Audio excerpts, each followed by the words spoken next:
Auspician a Pedro García en Punto de Partida. Universidad del Norte Santo Tomás de Aquino. Superior Gobierno de Tucumán.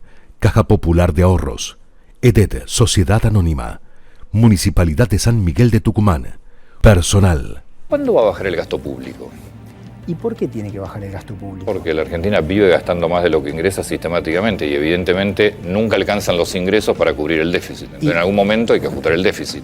Pero ¿es la única forma de hacerlo? No, la otra es aumentando los ingresos, que hasta ahora nunca funciona. Entonces, ¿por qué no probar con bajar el gasto? ¿Y funcionó alguna vez? Es que nunca se hizo. En el mundo hay Tal vez usted sea el experiencias. primer ministro que baje el gasto. No es a lo que apuntamos. ¿Qué tal? ¿Cómo le va? Muy buenas noches. Bienvenidos a Punto de Partida. Antes de hablar de la elección de la provincia de Buenos Aires el 7 de septiembre, que es un acontecimiento político nacional, ya no es una elección provincial, permítame hacer una introducción que está relacionada con lo que dije en otros programas. El peronismo tiene un gran desafío, que es reacomodarse en el mapa político. ¿Desafío con quién? Con los peronistas, a los cuales siempre les gusta ver que el peronismo gana las elecciones. Y con aquellos que no son peronistas, pero no son antiperonistas, y optan por el peronismo en las elecciones. Ahora, el peronismo tiene que pensar que tiene que dejar de hablar de Juan Domingo Perón, hacia adentro sí, pero hacia afuera, porque termina siendo un dato histórico, un episodio histórico Juan Domingo Perón. Juan Domingo Perón murió el 1 de julio de 1974, hace 51 años. Si uno ve el electorado al que tiene que convencer hoy el peronismo, que son más bien jóvenes, y les diría que el 60% del padrón electoral nació después que murió Perón, y que cuando ellos quieren conquistar un nuevo electorado, porque con los peronistas solo no les alcanza, hablan de Juan Domingo Perón es un dato histórico porque es como hablar de Mariano Moreno, es como hablar de Sarmiento o de Roca o de Juan Manuel de Rosas, por poner un nombre. En realidad, el nuevo electorado, cuando lo escuchan los peronistas y necesitan tener una referencia de qué es el peronismo, toman el gobierno de Menem según la edad que tienen, la de Néstor Kirchner, Cristina Kirchner o Alberto Fernández, y lo referencian con el triunfo de Milei que le gana al peronismo. ¿Bien? Por eso les decía que este es un desafío que tiene el peronismo de hacer un mea culpa, ver por qué perdieron y reacomodarse en el tablero político. Repito lo que dije en otros programas. El peronismo es fundamental en el ecosistema de partidos políticos que hay en Argentina. Y ahora sí vamos a la elección de Buenos Aires. Es un acontecimiento político nacional. Ya no es una elección provincial como lo era antes. ¿Por qué? Porque allí está el bastión del peronismo y porque el peronismo está en crisis. Y porque Milei va a pelear con toda fuerza, uniéndose al PRO, en el bastión del peronismo. Y el resultado ese va a terminar dando un nuevo ecosistema de partidos políticos, un nuevo reacomodamiento de lo que es el sistema político argentino, que hasta ahora lo traía el peronismo, que estaba en el centro de la escena. Bien. Hay un dato muy interesante en esto. Fíjense que no se analizó en ningún medio. Se definieron las listas, los dos frentes, el frente donde está la Libertad Avanza y el frente donde está obviamente el peronismo. Se tuvieron que llenar los casilleros. ¿Eso qué significa? ¿Quién va primer candidato? ¿Quién va segundo? A legisladores, a concejales. ¿Quién va tercero? ¿De qué sector político es? ¿Cómo terminó todo? Quedaron todos peleados y más divididos de lo que habían llegado. La pregunta es la siguiente. ¿Se acuerdan cuando suspendieron las PASO que dijeron? Se suspendían las PASO porque las PASO debilitan a los partidos políticos que quedaron todos peleados. Ahora hay que reconfigurar ese análisis. No habiendo PASO terminaron más peleados. ¿No hubiese convenido tener PASO y lo solucionaba de otra manera? Es un tema que está pendiente. El otro tema, hubo una derecha fest en Córdoba. ¿Qué fue esto? Una puesta en escena política con música, merchandising y un relato al estilo del kirchnerismo y al estilo de el peronismo en sí. A ver, el radicalismo no se animaba a hacer esto. Esto se anima a hacerlo Milei. Repito, una puesta en escena merchandise y se vendía de todo, con remera Milei, zapatos libertarios, todo. ¿Cuál es el objetivo de Milei? Milei entendió muy bien cuando los peronistas dicen en la Argentina somos todos peronistas. ¿Saben lo que quieren decir en el fondo? Este país se discute en función de la doctrina peronista, que es la que está vigente. Nadie presentó una diferente, entonces todo se discute en función a los planteos de la doctrina peronista. Milei, ¿qué quiere hacer? Decir, no, yo quiero crear un relato diferente, que está en consonancia con los principios de los liberales. Entonces, hablar de lo que es el mercado, que la gente entienda el rol del mercado en el desarrollo de los países, cómo pararse frente al mercado, frente a la competencia. ¿Qué es esto de competir? El rol que cumple las ideas económicas del equilibrio fiscal, economías sin inflación, y cuál es el rol del Estado dentro de una sociedad. El concepto de los liberales que debe ser una organización muy pequeña. El liberal parte de la idea que nunca el Estado puede ser eficiente en la reasignación de recursos porque nadie maneja eficientemente los recursos que no los logró con su esfuerzo. O sea, cuando uno tiene maneja recursos, lo producen otros, dicen los liberales, nunca se es eficiente. Por eso combaten mucho el Estado. Bueno, esto es lo que pasó en Córdoba. Milei está intentando crear un relato o un cuerpo doctrinario que le haga contrapeso a las ideas doctrinarias del peronismo, que son, repito, sobre las que giró el ecosistema político argentino, desde que Perón las comunicó y las estableció. Vamos a otro tema. En el programa anterior les dije que la Universidad Católica Argentina, la UCA, había anunciado que si la economía no levanta íbamos a estar en un estancamiento económico. En el programa anterior estuvo Héctor Viñuales y dijo, estamos viendo que las ventas están cayendo no respecto al mes anterior, respecto al año anterior. Esto aquí habla de un tema delicado. Les quiero recordar que Daniel Abad, el actual ministro de Economía de la provincia, que era prácticamente un asiduo invitado a nuestro programa, prácticamente un columnista, se lo prestamos a Jaldo por una gestión, después tiene que venir, tiene que seguir hablando en el programa. Él dijo, antes de ser ministro de Economía, cuando yo le pregunté cómo salimos de esta economía inflacionaria de masa, y él dijo, mira, el mal mayor es la hiperinflación, el mal menor es llevar la economía a la recesión. La economía genera daños cuando está en recesión, sí, pero menos que cuando hay hiperinflación. Esto es lo que está ocurriendo ahora.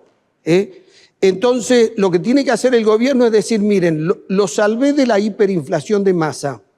Si Massa seguía 6 meses más o un año más como ministro de Economía, íbamos a la hiperinflación, porque después del 211, el 2023, si la elección hubiese sido el 2024, íbamos a una hiperinflación, porque Massa con un déficit fiscal les perdonó el impuesto a la ganancia a la tercera categoría de los trabajadores. O sea, lo incrementó más, echó combustible al fuego que había. Bueno, Milei dijo, escúchenme, fíjense el ajuste que hice, lo salvé de la hiperinflación. Muy bien, presidente, muchas gracias. Pero ahora, ¿cómo sigue? Es lo que le está preguntando a la sociedad. Y bueno, está bien, muy bien. ¿Y ahora cómo sigue? ¿Cómo volvemos a vivir bien? Y estos enojos que hay de los que no llegan a fin de mes, esta angustia, después se manifiesta en las urnas. Por eso el gobierno de Milei tiene ahí un desafío enorme. Hablemos sobre la pobreza. Los datos son un poco confusos porque resulta que el gobierno y la UNICEF que dicen bajó la pobreza en la Argentina. Pero volvamos, viene la UCA y dice, mire, hay varios millones de niños que están hoy con una inseguridad alimentaria. O sea, hay chicos que no están recibiendo las proteínas necesarias por día. O sea, hay chicos que se están yendo a dormir con hambre. Ojo, está poniendo una alarma la UCA.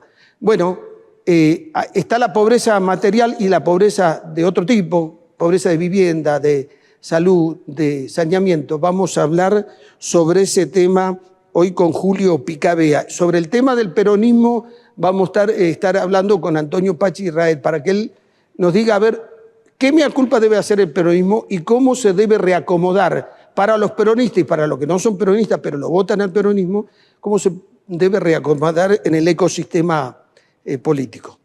Otro tema del que hablamos en el programa anterior, ¿recuerdan que hubo unos audios de profesores que de pronto a los alumnos, a cambio de dinero o de un favor sexual, los eximían?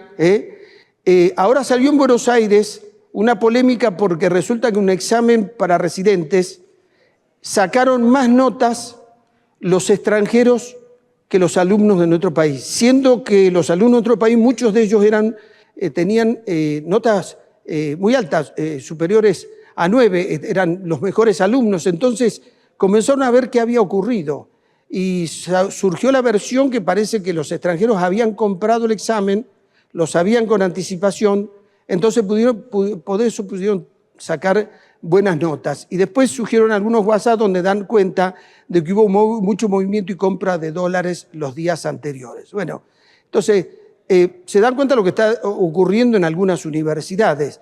Entonces las universidades tienen el titular de cátedra o el adjunto de cátedra. ¿Qué le tienen que decir a los alumnos? Ojo, que nosotros ponemos titulares de cátedra o adjuntos, pero puede haber regateadores. Titulares o adjuntos. ¿Qué es un regateador? Aquel que negocia el precio de un producto, de un servicio que paga. Le pongo un poco de humor, pero es lamentable que esto esté ocurriendo en las universidades, donde las sociedades piensan que allí en estos lugares es donde se transmite el conocimiento, se viraliza el conocimiento, y allí está el germen del crecimiento y el desarrollo de las sociedades. Bueno, vamos a Tucumán. Tucumán lidera el ranking de provincias donde hay donación de órganos. Esto es una muy buena noticia, pero ¿saben por qué? Porque eso está en el ADN de Tucumán. Nosotros aquí frenamos a los realistas. Aquí declaramos la independencia. Aquí nació Alberdi, el que inspiró la Constitución. Sin Alberdi, no sé qué hubiese pasado esto de tener que tener una Constitución. Eran las ideas de Alberdi las que iluminaron la Constitución. Aquí nació Nicolás Avellaneda y nació Julio Argentino Roca, dos expresidentes de la Argentina. Este es el ADN del tucumano, el ADN del coraje, del esfuerzo. Aquí se hicieron las mejores carretas del país, se hacían en Tucumán. Este es el ADN. ¿Y saben por qué es importante tenerlo en cuenta? Porque en el ADN hay coraje, grandeza, esfuerzo, solidaridad. Este es el Tucumán del ADN. Es importante tenerlo en cuenta porque hay muchos tucumanos que no creemos en nosotros mismos. Y como dicen los estoicos, para poder hacer algo, lo primero que tengo que hacer es creer en mí mismo. Si no, aquello que voy a hacer, no voy a poder lograrlo. Entonces quería hacer este comentario porque me llena de orgullo saber que Tucumán es la provincia que está primera en el ranking de donación de órganos. También hubo un encuentro sobre biocombustibles en Tucumán, muy importante. Pertenecemos a una de las provincias que podemos hacer un gran aporte a la mutación energética para a una energía que cuide el medio ambiente y que sea renovable. Pero me gustaría darles un dato. Cualquiera que viene del exterior y ve dónde está parada Tucumán y el NOA y cómo puede aportar con los biocombustibles, se preguntaría por qué el parque automotor público hoy no funciona solo alcohol, si ustedes hacen alcohol, o tienen un corte de combustible mucho más alto. Esta es una deuda que tenemos nosotros con nosotros mismos para dar el ejemplo. Vamos a ver este video, por favor. No, che, qué gusto, no me lo dejaste decir, pero la verdad, qué gusto venir a la tele, algo que mataste. Te veo en la pantalla. Sí. ¿Vos la mataste? Y te noto como el tipo, ¿viste el asesino que va a la escena del crimen?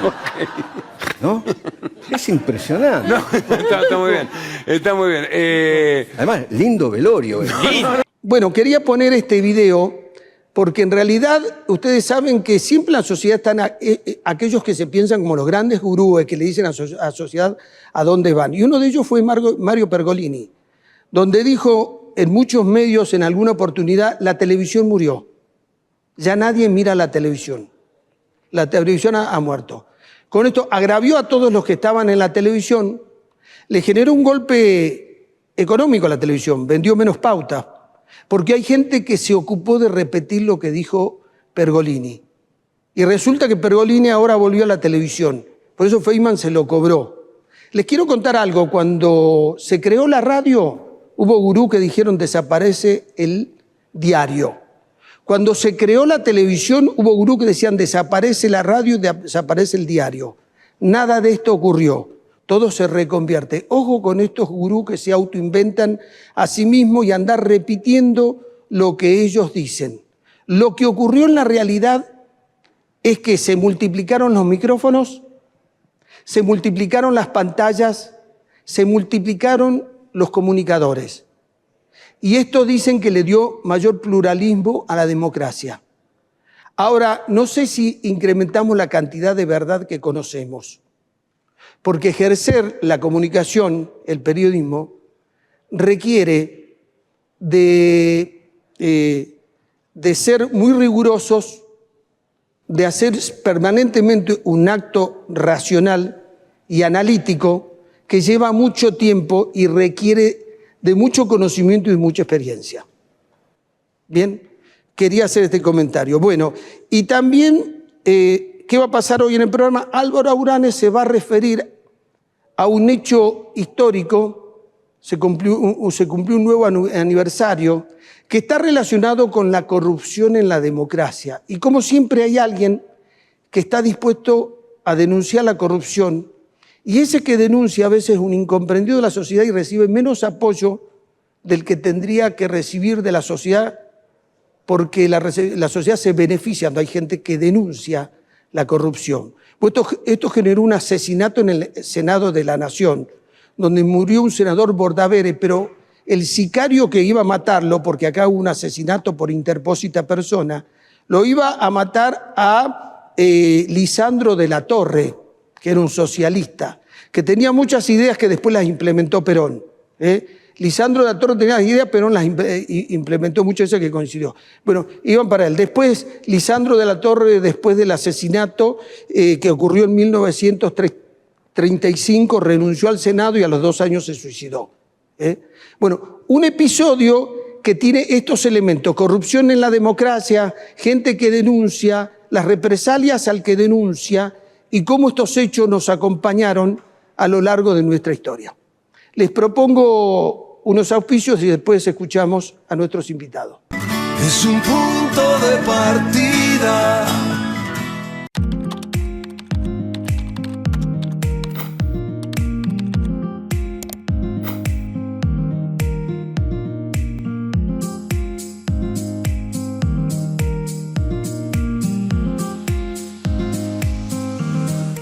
Este invierno, Tucumán es la casa de todos los argentinos. Tiene aventura, tiene calidez, tiene historia, tiene sabores y personas que te reciben con el corazón abierto. Tucumán tiene todo.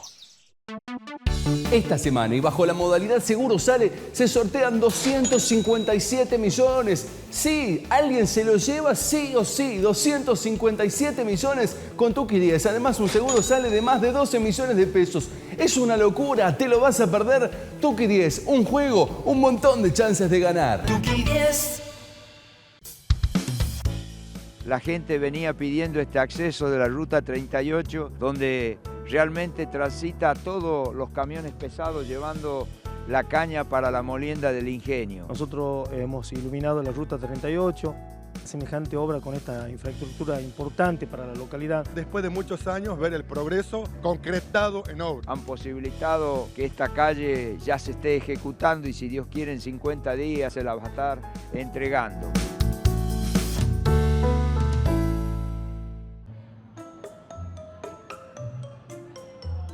Yo solo quiero ayudar, dar calor cuando más se necesita. Igual tengo que admitirlo. Soy el menos eficiente del grupo, pero tampoco puedo estar prendido todo el día. Hasta me pusieron un apodo. El Caroventor, me dicen. ¿Pueden creerlo? Caroventor por Caro Ventor. ¿Entendés? Tipo. ¿Se entiende? ¿Te sentiste inseguro o viste una situación rara? En Yerbabuena tenemos Ojos en Alerta, un número de WhatsApp para cuidarte. Agendanos 3812-09-4934. Mandás un mensaje, foto, audio o ubicación. Y desde el centro de monitoreo te respondemos al instante. Estamos cerca tuyo. Cuidarnos entre todos es posible. Yerbabuena, el jardín de Tucumán. Es un punto de partida. Bueno, Julio Picabea, muchas gracias por tu tiempo para el programa. Gracias, Pedro, por la invitación. Julio, de pronto la información le puede resultar algo confusa a la gente cuando está separada. El gobierno y la UNICEF dice bajó la pobreza en la Argentina, la Universidad Católica Argentina dice hay tantos millones de niños que tienen inseguridad alimentaria. Entonces uno se plantea, ¿bajó o no la pobreza? ¿Estamos o no mejor con Milei en esa situación? Bueno, creo que hay que distinguir dos cosas ahí. Por un lado, la medición estadística y, por otro lado, el problema de pobreza estructural de la Argentina. En términos estadísticos y de acuerdo a la forma y a la metodología en que mide pobreza el INDEC, la pobreza viene disminuyendo y está íntimamente vinculado esto a la desaceleración de los precios, a la disminución, a la baja de la inflación, que es algo que venimos observando desde enero del 2024 en adelante. La inflación viene bajando sostenidamente desde esa fecha hasta la actualidad. Y eso lo que ha hecho es que las dos líneas de medición que establece el INDEC, que son la canasta básica total y la canasta básica alimentaria, una para pobreza y la otra para indigencia, comiencen a desacelerar su ritmo de aumento. Y en sentido contrario, los ingresos de los hogares han aumentado levemente por encima de la inflación. Entonces, cuando cruzás los ingresos de hogares con las canastas, te da que hay un grupo de familias o un grupo de hogares que comienza a superar el umbral de pobreza, que sale de la situación de pobreza. Pero, como te dije al principio, esto tiene que ver con una cuestión metodológica. Si hay una mejora de una disminución de la pobreza medida según los ingresos de los hogares. Ahora, como te mencioné al principio, cuando hablamos de pobreza estructural, y lo hemos charlado varias veces, el problema de la pobreza es un problema que la Argentina arrastra desde hace muchas décadas.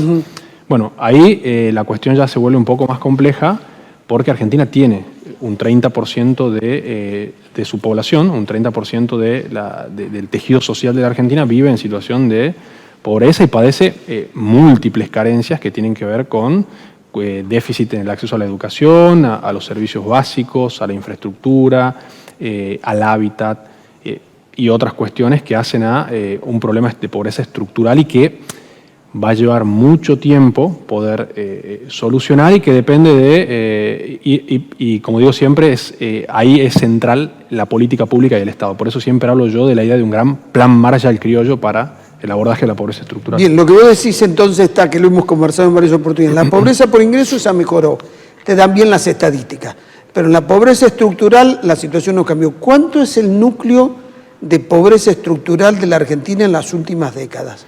Bueno, se estima 25%. 25%. Cuando vos tomás el periodo 1990 hasta el 2025, hasta la actualidad, Argentina nunca perforó el piso de ese 25% de pobreza que se considera que es como el núcleo duro de pobreza en la Argentina. Ahora, es interesante cuando vos le planteás a la gente y necesitamos un plan Marshall, hacer un esfuerzo, porque cuando vos observás los hijos de los padres que no terminaron la primaria, el 85% son pobres. En cambio, los hijos de los padres que no terminaron la secundaria, pero sí la primaria, ahí te baja la pobreza al 25%. Exactamente, bueno, y ahí vos lo estás mencionando muy bien, eso te da la pauta de que hay que invertir en educación en los hogares. Cuando yo hablo de un gran plan Marshall criollo para la pobreza, haciendo una analogía con el plan Marshall que Estados Unidos llevó adelante para la reconstrucción de Europa, para la recuperación de Europa post Segunda Guerra Mundial, yo hablo de un plan Marshall criollo que tiene que la idea es, o que implica una gran intervención pública por parte del Estado a través de políticas públicas sólidas y sostenidas en el tiempo. Y donde se trabaje la política educativa, se invierta en educación, sobre todo en los sectores más vulnerables, donde se invierte en salud, en la atención primaria de la salud, donde haya una inversión fuerte en la mejora cualitativa de la vivienda, que es un gran problema de la Argentina, donde se invierte en seguridad en los barrios, Es decir, un gran plan de inversiones públicas que permita justamente ir abordando el problema de pobreza estructural y de manera sostenida en el tiempo. Ahora, Julio, la pregunta es la siguiente. ¿Y la asignación universal por hijo que está atada a la escolaridad, ayudó en algo? La asignación universal por hijo, chequeaba los números hace algunos días atrás, la asignación universal por hijo cuando vos comparas 2024 con 2025 mejoró en términos reales, es decir, la transferencia monetaria que el Estado realiza al hogar en situación de pobreza mejoró estuvo por encima de la inflación. La asignación universal por hijo, así como todo lo que forma parte del sistema de protección social de la Argentina, es fundamental para la contención social, para evitar un crecimiento de la situación del nivel de pobreza en la Argentina. El sistema de protección social funciona bien. Lo que hay que pensar, y este es el gran desafío de la política argentina, es cómo evitar una próxima generación de pobreza estructural. Cómo sacar a los niños que hoy viven en hogares pobres, cómo cambiarle la trayectoria de vida. Y para eso, o sea, cómo interrumpir el círculo de la pobreza. Exactamente. Lo decía con claridad. A ver, son familias que necesitan una vivienda digna, saneamiento, que los chicos puedan ir al colegio, incorporar conocimiento y después que puedan salir, obviamente tengan una cobertura social, puedan salir al mercado laboral pero encuentren trabajo. Sí, y ahí hay dos cuestiones. Por un lado, entender que la mejora del ciclo económico no es suficiente para que estos hogares y estas familias que viven en situación de pobreza puedan revertir su trayectoria. Vos decís que los impacta muy poco por la realidad con la que viven. La mejora de la macroeconomía es una condición necesaria, pero no es suficiente. Cuando vos te comenzás a acercar al piso de pobreza estructural, se necesita de otro tipo de intervenciones de política pública. Bien. Y hay como tres grandes elementos contenedores de la situación social y que son fundamentales para generar la mejora de oportunidades de niños y jóvenes. ¿Cuáles son? El barrio, la familia y la escuela. Son los tres elementos sobre los cuales el Estado debe trabajar e invertir, porque son los que van a permitir que niños y jóvenes puedan revertir su trayectoria y salir de la situación de pobreza. Ahora, ahí tenés un punto que es delicado, el tema de la familia. Hay muchas familias monoparentales donde los chicos también sufren la imposibilidad de salir de la pobreza. Sí, hoy lo que vos tenés son estos tres elementos que te menciono, barrio, familia y escuela. Cuando vas a los grandes conurbanos a los conurbanos de las grandes ciudades, son los tres elementos que muestran una gran debilidad. Esa idea de la movilidad social ascendente, que fue un valor histórico de la Argentina en el siglo XX, la idea de que a partir de la educación y del trabajo, las generaciones que sucedieron a los inmigrantes del 1900, hijos y nietos, pudieron mejorar su posición social, bueno, eso hoy aplica para un sector de la sociedad argentina, pero para otro no. Cuando vos indagás y profundizás en el estudio de la situación de niños y jóvenes en el AMBA, por ejemplo, o en los conurbanos de las ciudades del norte argentino, te encontrás con que el 50% de los jóvenes considera que no tiene un futuro exitoso posible. Ya perdió la esperanza en su propio futuro, y eso está estudiado, y hay un estudio muy interesante de Fundar que hizo Rodrigo Sarázaga hace algún tiempo atrás, donde muestra cómo un 50% de los jóvenes ya se autopercibe sin futuro posible, como que no van a lograr cambiar su trayectoria de vida, no hay forma de que salgan de la situación que padecen. Entonces creo que es fundamental pensar en una especie de estrategia de gran intervención pública, un plan Marshall criollo, y que aborde fundamentalmente la educación, la salud pública, la inversión en barrios, trabajar con las familias y pensar en una estrategia así integral y sostenida en el tiempo para evitar una próxima generación de pobres estructurales. Bien. Julio, muchas gracias. Gracias, Pedro. Ya volvemos. Es un punto de partida.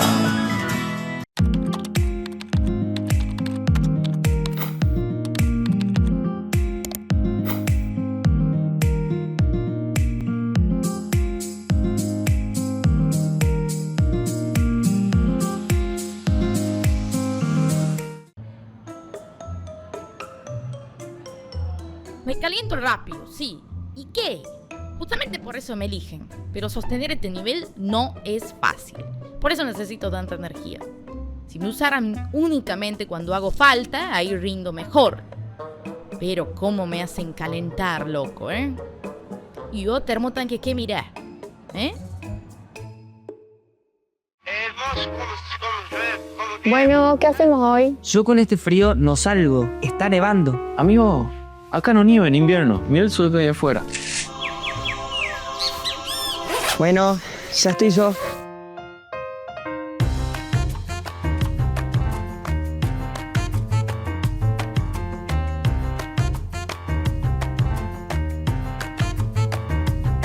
Ahora sí, esto es invierno. Legislar es escuchar, es transformar una necesidad en un derecho. En Tucumán, más de 1000 acompañantes terapéuticos brindan contención a personas en situaciones de vulnerabilidad. Hoy su labor cuenta con un marco legal. Sancionamos la Ley 9.864, que reconoce, regula y jerarquiza su profesión, garantizando calidad en el acompañamiento y protección laboral para quienes lo ejercen. Porque una legislatura que escucha y que acompaña es una legislatura de todos. Honorable Legislatura de Tucumán. Caja Popular de Ahorros lanzó su nueva página web. Te presentamos un lugar donde podés conocer nuestros productos comerciales y los servicios que ofrecemos junto a sus requisitos. Buscar los resultados de nuestros juegos y enterarte de todas nuestras novedades. Además, podés contactarte con nosotros para realizar cualquier consulta. Seguimos actualizándonos para estar más cerca tuyo, al servicio de todos los tucumanos. Ingresá a www.cajapopular.gov.ar y descubrí todo lo que Caja Popular de Ahorros tiene para ofrecer. Reforzar lo que es la DIGEDROP, que tiene que ver con la lucha del narcomenudeo y el narcotráfico. Reforzamos con más personal, con más motos y más vehículos. También dejamos creada la patrulla motorizada. Hoy hemos anunciado que la semana que viene iniciamos una obra largamente esperada, el acceso principal a la ciudad de Juan Bautista Alberdi. Queremos un Tucumán que progrese, un interior que siga creciendo y que vaya para adelante.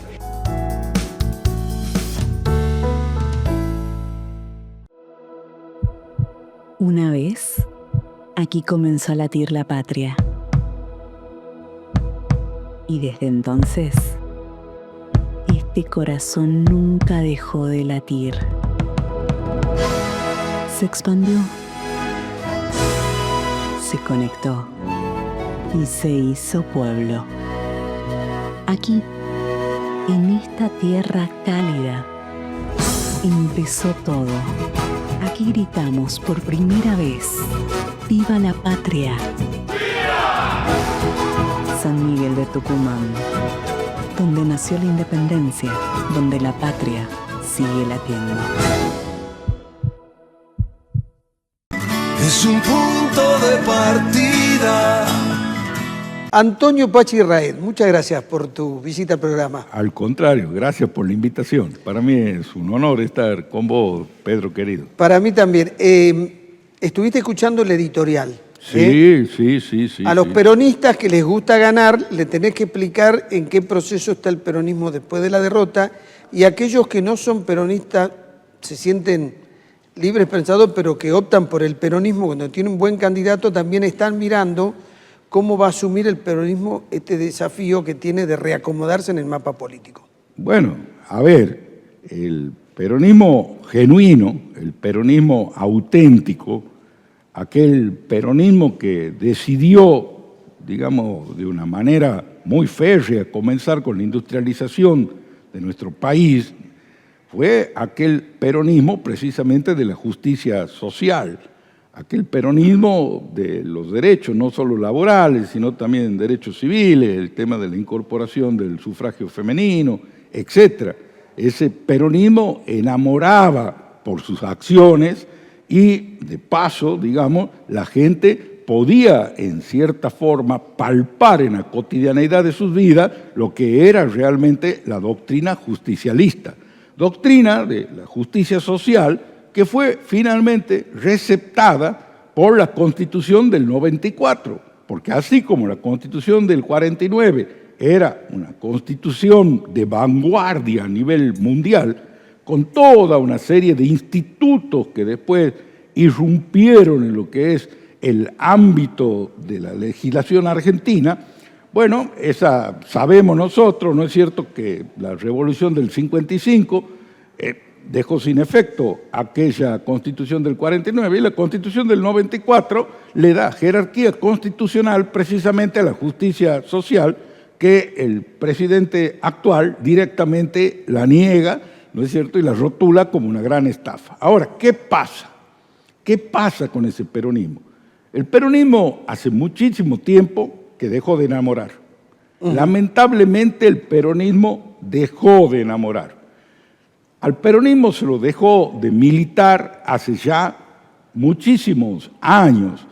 Esto de tener, digamos, alguna militancia lo suficientemente explícita, lo suficientemente abarcativa como para plantear una suerte de simbiosis con la sociedad. Lamentablemente el peronismo se llenó de burócratas. Y al llenarse de burócratas y oportunistas, para lo único que pasó a ser útil o pasó a servir fue precisamente para ser una herramienta electoral y nada más que ganar elecciones. Entonces, creo que después de lo que sucedió con estas dos derrotas electorales que tuvo el justicialismo, la primera allá por 2015 a manos de Macri y esta otra en el 23 a manos de Milei, realmente creo que en ambas oportunidades quedó faltando por parte del peronismo una autocrítica que surgía imperativa, que surgía imperioso realizar.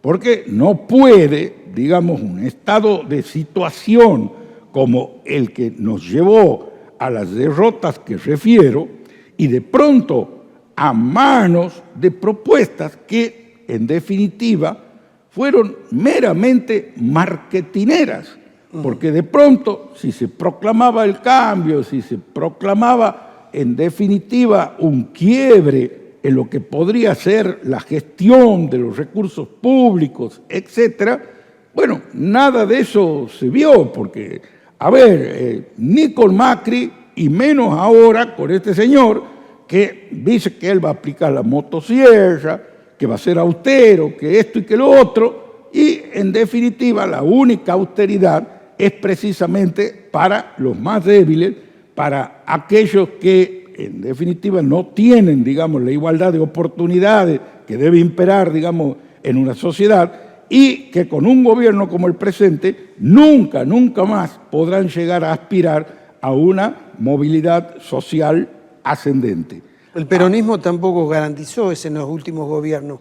Bueno, digamos que por lo menos el peronismo se presentaba, quizá caricaturizado, en una postura de pronto bastante más amigable, ¿no es cierto?, que estos gobiernos de derecha o digamos que de signo liberal, porque lo único que no tiene el actual gobierno es precisamente la preservación de las libertades individuales, digamos, que es la piedra basal de todo liberalismo, ¿no es cierto? Vemos cómo hay cercenamiento de la libertad de prensa, de los derechos civiles elementales y, ¿por qué no?, hasta de los derechos humanos. Vos lo dijiste en tu editorial, hoy hay un 70% de nuestra niñez que está en la franja de la inseguridad alimentaria porque no llega a incorporar diariamente la cantidad de proteínas que necesita su organismo para crecer sano, para que su cerebro se desarrolle adecuadamente. Yo lo que veo que el peronismo tiene que hacer un esfuerzo enorme porque le cambió el electorado, hay muchos chicos jóvenes. Cuando vos le hablas de Perón es un dato histórico y cuando vos le hablas de la doctrina del justicialismo está vaciada de contenido. O sea, le tienen que hablar a jóvenes que los tienen que convencer qué les va a garantizar el peronismo. A ver. Con la cantidad de recursos que manejó el peronismo, desde que Néstor Kirchner decidió, aun cuando se diga que parcialmente, que no fue totalmente, aun cuando se diga lo que se diga, ¿sí? para mejor, ¿no es cierto? Fueron años con superávit fiscal genuino, no como este actual, ¿no es cierto?, que es absolutamente dibujado, con superávit fiscal genuino y demás. Y la fuerza que emergía, ¿sí?, como aquella fuerza que en definitiva debían ser los difusores de la doctrina, ¿sí? Debían ser los apóstoles que tenían que salir a predicar la doctrina de la justicia social, etcétera, etcétera. Esos jóvenes, que son los que forman parte de la cámpora, se terminaron convirtiendo en burócratas. Se dedicaron a administrar la, diría, no sé, exorbitante cantidad de recursos que se puso a su disposición para que desarrollen una tarea de concientización en las capas sociales más permeables a dicha tarea, como puede ser precisamente la juventud.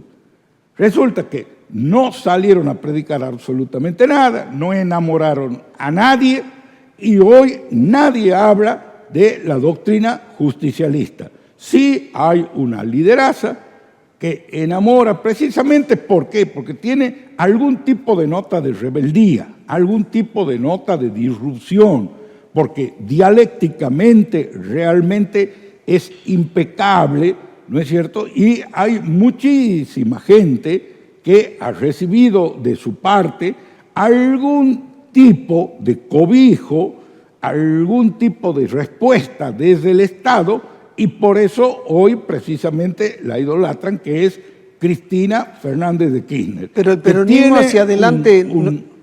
que tiene un techo y un piso que están prácticamente pegados, ¿no es cierto?, el uno con el otro. Por lo tanto, el peronismo se debe una profundísima autocrítica, desarrollar algún tipo de estrategia electoral que le permita a la gente reconciliarse con la política o que la política le pase a interesar. Porque ¿qué hizo el ciudadano? El ciudadano que votó a Milei, ¿no es cierto?, con la esperanza de algún tipo de cambio y demás, y que hoy vive mortificado por las privaciones, en todo sentido, ese ciudadano, en vez de ir a votar en contra de Milei, cuando ve que a los que tiene que votar son los mismos que estaban antes, y sale disparando y directamente no concurre a las urnas. Por eso la gran cantidad de ausentismo que se viene registrando en las últimas elecciones que hubo en las distintas provincias, etcétera, que vimos cómo, ¿no es cierto?, el 50% del padrón directamente no fue a votar. Sí. Que es un fenómeno que... La última pregunta y cortita, cuando vos decís el peronismo hacia adelante tiene que asumir la culpa y pensarse hacia adelante, ¿lo tiene que hacer con el kirchnerismo o tiene que dejar al kirchnerismo de lado porque es como una mácula de la cual se tiene que separar? No es ninguna mácula, no, al contrario, no es ninguna mácula. Yo creo que realmente el kirchnerismo... Los principales dirigentes del kirchnerismo tienen causas judiciales y muchos van a terminar presos. Lo que tiene que hacer es buscar una determinada verticalidad, que en este caso solo lo puede aportar a esa verticalidad, solo la puede aportar una liderazgo del nivel de Cristina, y hacia abajo tratar de desarrollar un trabajo de reconciliación de la sociedad con lo que en definitiva es el marco aspiracional, vivencial de cualquier ser humano, que atraviesa lógicamente la justicia social y que tiene, ¿no es cierto?, las aspiraciones básicas de tener un buen vivir para ellos y para su progenie, para su hijo fundamentalmente. Antonio Pachirraet, siempre es un gusto escucharte. Gracias, querido. La verdad, un honor poder compartir con vos. Ya volvemos. Es un punto de partida.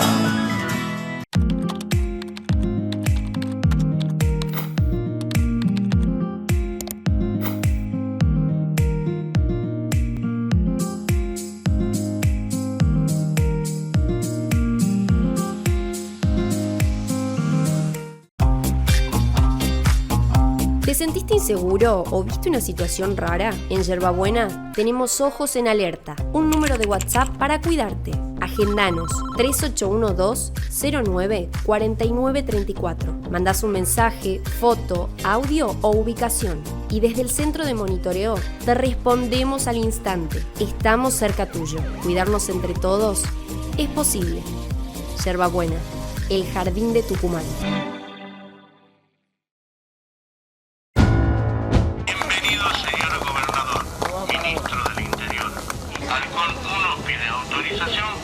Continuar el monitoreo aéreo en Ciudad de Banda del Salí. Halcón número 1, autorizado, puede proseguir. Hemos mejorado todo lo que tiene que ver la seguridad en la banda del río Salí. Vamos a terminar obras de que en años la gente lo pidió y nunca lo han podido hacer. Este es un gobierno que realmente se ocupa. Este invierno, Tucumán es la casa de todos los argentinos. Tiene aventura, tiene calidez, tiene historia, tiene sabores y personas que te reciben con el corazón abierto. Tucumán tiene todo. La Plaza Independencia es el corazón de nuestra ciudad. Desde la Municipalidad de San Miguel de Tucumán iniciamos un proceso de resiembra con césped ryegrass, ideal para las bajas temperaturas y para mantener la plaza verde durante todo el invierno. Protegemos las semillas con una tela especial que conserva la humedad y favorece el crecimiento. Y aplicamos un riego controlado para garantizar un desarrollo saludable. Seguimos cuidando nuestros espacios públicos. Seguimos construyendo la ciudad que queremos. Con la tarjeta de la Caja vas a poder disfrutar de viajar a donde soñaste, de buenos momentos con amigos, de nuestras promos imperdibles. Vas a disfrutar de la calidez de tu hogar, de sentirte bien con vos. Disfrutá de lo que tanto querés, porque con la tarjeta de la Caja siempre ahorrás. Es un punto de partida. Álvaro, ¿cómo estamos? Buenas noches. Buenas noches, Pedro. ¿Cómo estás vos? Bueno, hemos hablado siempre de la democracia. La democracia sufre varios embates. Uno de ellos de la corrupción. Gracias a Dios tiene anticuerpos, porque siempre hay alguien que está dispuesto a denunciarlo, aún poniendo en riesgo su vida, su honor, su tranquilidad. Y hay un hecho histórico extraordinario, del cual te vas a referir, que fue la muerte del senador Verdaguer, que nace por una denuncia de corrupción, no de él, sino de Lisandro de la Torre. Contale un poco a la gente qué pasó en 1935. Fue un asesinato en el Senado de la Nación en plena sesión. Es un hecho de una gravedad verdaderamente extraordinaria que, bueno, en una Argentina donde lo horroroso siempre está, digamos, superponiéndose en distintas capas, va quedando relegado en la historia. Pero se cumplieron 90 años esta semana que acaba de terminar, el 23 de julio se cumplieron 90 años de ese atentado. Para que nos ubiquemos en la historia, esta es la presidencia de Agustín Pedro Justo. Hasta el retorno de la democracia, Agustín Pedro Justo es, después del golpe de Estado de 1930, uno de los dos únicos presidentes que pudo terminar el mandato. El otro es Juan Domingo Perón. Los dos eran militares, ¿no? Los dos eran generales, digamos, para que más o menos ubiquemos de quién estamos hablando. El golpe contra Irigoyen llega en el 30, y el 30 es un año bastante especial. En el 29 hemos tenido el crack de la Bolsa de Nueva York, ha empezado la Gran Depresión en los Estados Unidos, y esto ha generado, digamos, severísimos problemas para una Argentina que es netamente agroexportadora. ¿Sí? No hay ninguna potencia, ¿no? Básicamente para que quede claro, digamos, sino que básicamente es una exportadora de grano y de carne. Cuando viene el crack de la Bolsa de Nueva York y viene el quiebre de Estados Unidos, muchos países abandonan el patrón oro. El oro era la unidad para convertir monedas. Desde 1944 va a ser el oro y el dólar, ¿no? A partir de la conferencia de Bretton Woods. Pero hasta este momento de la historia es el oro. Por eso la moneda se llama peso. porque está pesada en oro, digamos, ¿no? Entonces, vos comerciás con tu moneda nacional y en realidad la tasás en oro para saber cuánto cobrás cuando exportás. Bueno, Gran Bretaña, que es la principal compradora de carne enfriada de Argentina, dice después de la crisis del 29, señores, yo me voy del patrón oro, la libra esterlina es inconvertible, si querés comerciar con Gran Bretaña, recibí libra esterlina.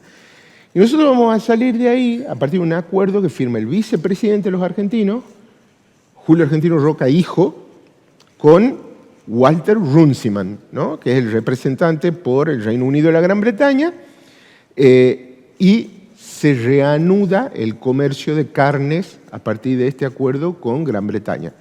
Comercio que va a generar una gran disputa, digamos, ¿no? Es decir, los conservadores van a decir, bueno, señores, hemos salvado a la Argentina en la quiebra, los nacionalistas van a decir, acaban de convertir a la Argentina en una colonia de Gran Bretaña. Esa es la discusión de este momento.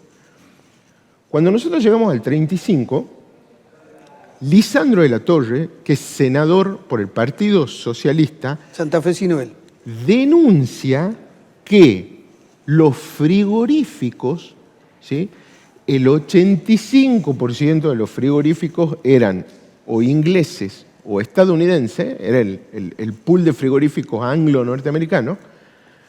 Bueno, tenía contratados a funcionarios y a parlamentarios del gobierno argentino. Es decir, él denuncia lo que en ese momento se denomina sobresueldos, pero en realidad estaba hablando de coima, ¿no? Nada más que, bueno, no se llamaban así en ese momento, digamos, cohecho, si lo querés, desde este punto de vista. Las pruebas que aporta y la prédica de Lisandro de la Torre son realmente incontestables en el Senado.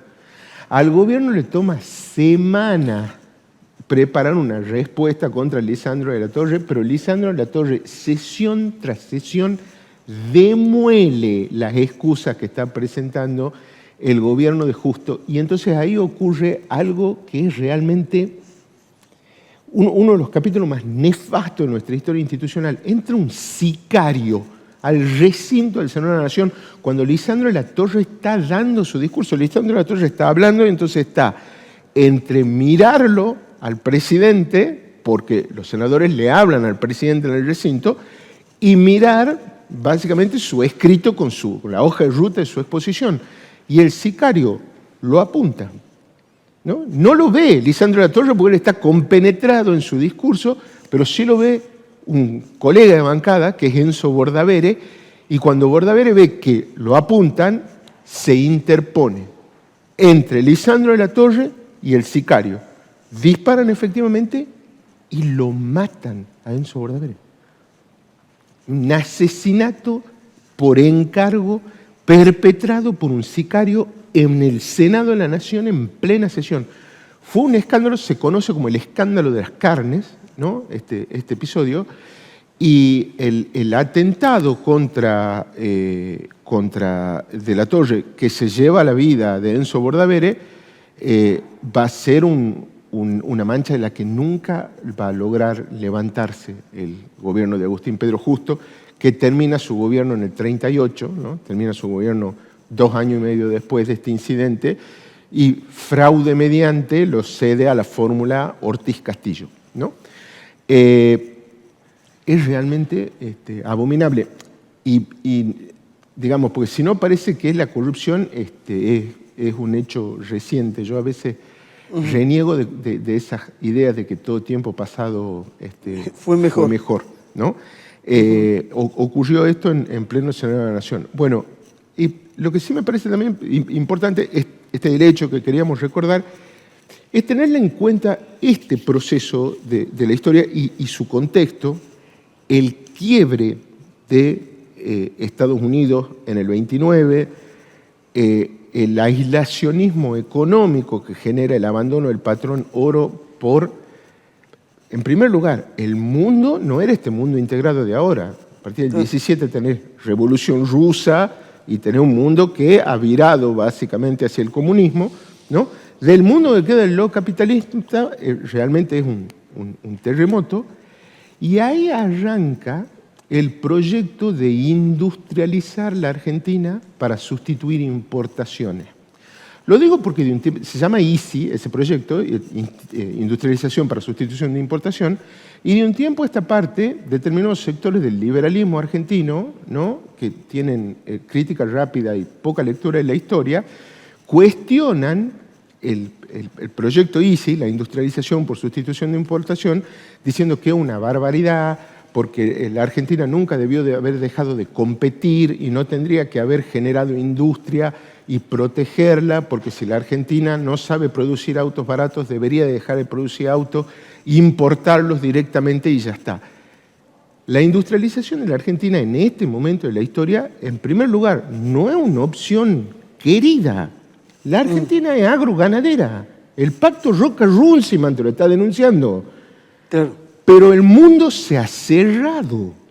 Quebró, digamos, Estados Unidos, se fueron del comercio internacional potencias como Gran Bretaña, no hay de dónde importar nada. Y no hay de dónde importar tecnología ni de dónde importar repuestos. Tenés que industrializarla la Argentina, ¿no? Entonces la Argentina agrícola ganadera, que hubiera esto chocha de seguir siéndolo, se tiene que industrializar. Por supuesto. ¿No? En esa industrialización que va a arrancar en este momento de la historia, cambia la Argentina para siempre. Y pasa a ser una Argentina urbana, y pasa a tener un proletariado urbano, y pasa a ser una Argentina de masa. Esa es la Argentina que va a encontrar Perón en la década del 40. Que lo supo interpretar muy bien y a partir de ahí todo el proceso que generó. Fíjate vos, lo que vos decís que interesante, un país para perder su dependencia con el mundo tiene que industrializarse, especializarse y desarrollar conocimiento. De lo contrario, la dependencia es fatal. Absolutamente. Álvaro, muchas gracias. Muchas gracias a vos. Nos vemos la próxima semana. Auspiciaron a Pedro García en Punto de Partida. Universidad del Norte Santo Tomás de Aquino. Superior Gobierno de Tucumán. Caja Popular de Ahorros. EDET Sociedad Anónima. Municipalidad de San Miguel de Tucumán. Personal.